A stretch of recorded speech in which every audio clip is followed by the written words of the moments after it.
सिडको स्वप्नांच्या विक्रेता की फसवणुकीचा सरदार. सिडको हे नाव ऐकलं की अनेकांच्या डोळ्यासमोर स्वप्नातलं घर उभं राहतं. पण मित्रांनो, या स्वप्नांच्या मागे अनेक कुटुंबांची फसवणूक, त्यांचे शोषण आणि त्यांचा संघर्ष दडलेला आहे. हे खरे आहे की सिडकोने महाराष्ट्राच्या विकासात मोठी भूमिका बजावली आहे. पण गेल्या काही वर्षांत सिडकोच्या कामावर अनेक गंभीर आरोप झाले आहेत. लोकांच्या जमिनी कवडीमोल दराने घेणे, निकृष्ट दर्जाची घरं बांधणे आणि मोठ्या मोठ्या लोकांसाठी नियम मोडणे असे अनेक आरोप सिडकोवर आहेत. या व्हिडिओमध्ये आपण सिडकोच्या या भ्रष्ट कारभाराची काही उदाहरणे पाहणार आहोत. तौजा, द्रोणागिरी इथल्या गकी घरांपासून ते बेलापूरमध्ये उभ्यात येणाऱ्या आलिशान इमारतींपर्यंत सिडकोचं खरं तोंड उघड करण्याचा प्रयत्न करणार आहोत. हा व्हिडिओ फक्त आरोप करण्यासाठी नाहीये, तर सिडकोच्या कामात पारदर्शकता आणि जबाबदारी आणण्यासाठी आहे. कधी काळी सर्वसामान्यांची सिडको आता फक्त व्हीव्हीआयपी लोकांची आणि बिल्डर लोकांची सिडको झाली की काय असं म्हणावं लागेल. 550 घरांचं एक मोठं गृहसंकुल व्हीव्हीआयपी लोकांसाठी या पाम बीच रोडवर होणार आहे आणि त्याच्यासाठी सल्लागाराला 28 कोटी रुपये दिले जाणार आहे. मुळात जे व्हीव्हीआयपी आहेत, उदाहरणार्थ जे IAS आहेत, IPS आहेत, आमदार आहे आणि खासदार आहे, यांना परत एकदा घरांची गरज काय? जर सिडकोचाच नियम आहे की MMRDA क्षेत्रामध्ये जर आपल्याकडे एखादं घर असेल तर दुसरं घर घेता येत नाही. काय या आमदार खासदार अधिकाऱ्यांची घरं नाही आहेत MMRDA क्षेत्रात? का हा नियम फक्त गोरगरीब सर्वसामान्यांना लागू आहे आणि व्हीव्हीआयपी यांना लागू नाहीये? भ्रष्टाचाराने बरबटलेली सिडको आहे. सर्वसामान्यांना घरं द्यायची तळोजामध्ये आणि व्हीव्हीआयपींसाठी घरं द्यायची पाम बीच रोडवर. हा अन्याय बंद करावा. मुळातच या गृहनिर्माण संकुलाला आणि या 550 घरं जे व्हीव्हीआयपी साठी आपण बांधताय त्यालाच मुळात महाराष्ट्र नवनिर्माण सेनेचा विरोध आहे. त्याऐवजी हे पैसे आणि हे प्लॉट आमच्या नवी मुंबईतल्या प्रकल्पग्रस्तांना जो 12.5% भूखंडाचा परतावा दिला नाही त्याच्यासाठी वापरावेत आणि हे पैसे गोरगरिबांना सर्वसामान्यांच्या घरासाठी वापरावेत, ही महाराष्ट्र नवनिर्माण सेनेची मागणी आहे. जमीन अधिग्रहण, प्रकल्पग्रस्तांच्या शोषणाचा इतिहास. विकासाच्या नावाखाली सिडकोने अनेकांच्या जमिनी अगदी कमी पैशात बळकावल्या आहेत. शेतकऱ्यांना, छोट्या जमीन मालकांना योग्य पैसे न देता त्यांच्या जमिनी हडपण्यात आल्या आहेत. सिडकोचे अधिकारी आणि स्थानिक राजकारणी हे सगळे मिळून करतात. शेतकऱ्यांना दबावाखाली ठेवलं जातं, त्यांना धमक्या दिल्या जातात. ज्यांनी विरोध केला त्यांना पोलीस आणि गुंडांच्या मदतीने गप्प बसवलं जातं. अनेक कुटुंबांना त्यांची पिढीजात जमीन सोडून बेघर व्हावं लागलं आहे. सिडकोने प्रकल्पग्रस्तांना दिलेले आश्वासन पूर्ण केले नाहीत. त्यांना रोजगार, घरं आणि इतर सुविधा देण्याचे वचन दिले होते, पण प्रत्यक्षात त्यांना फक्त निराशाच मिळाली.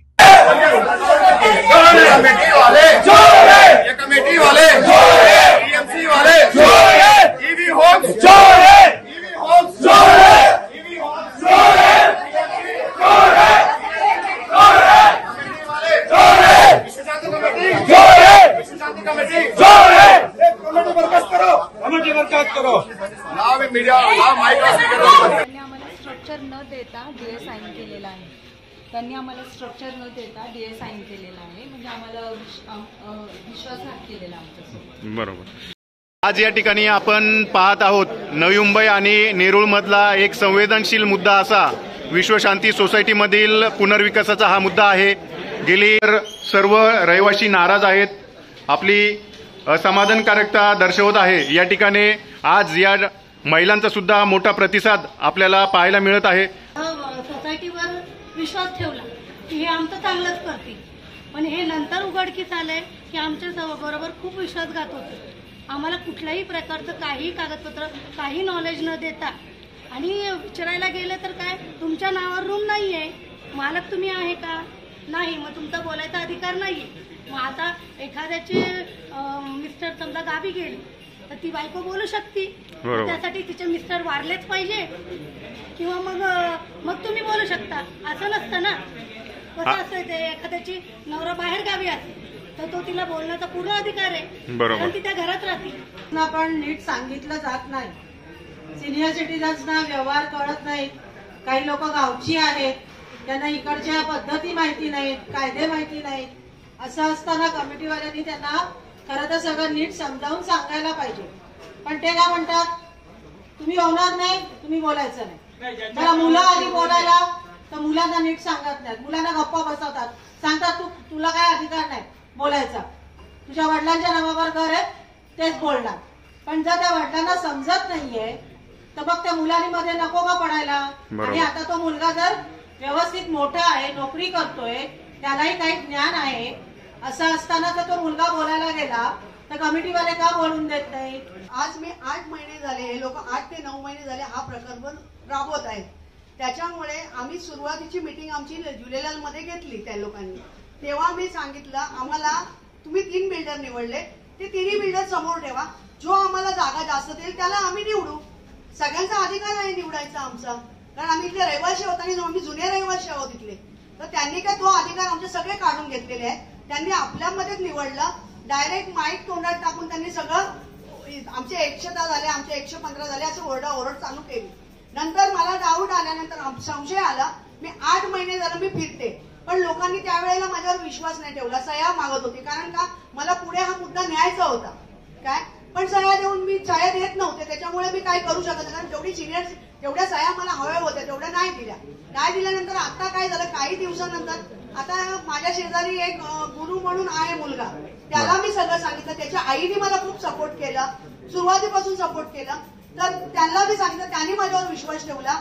त्यांनी सगळ्या मुलांना जमा केले, व्हॉट्सअप केलं, एकत्र झाले.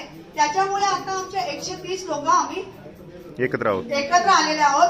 आणि दुसरी गोष्ट, आम्हाला कुठलाही पेपर दाखवलेला नाहीये.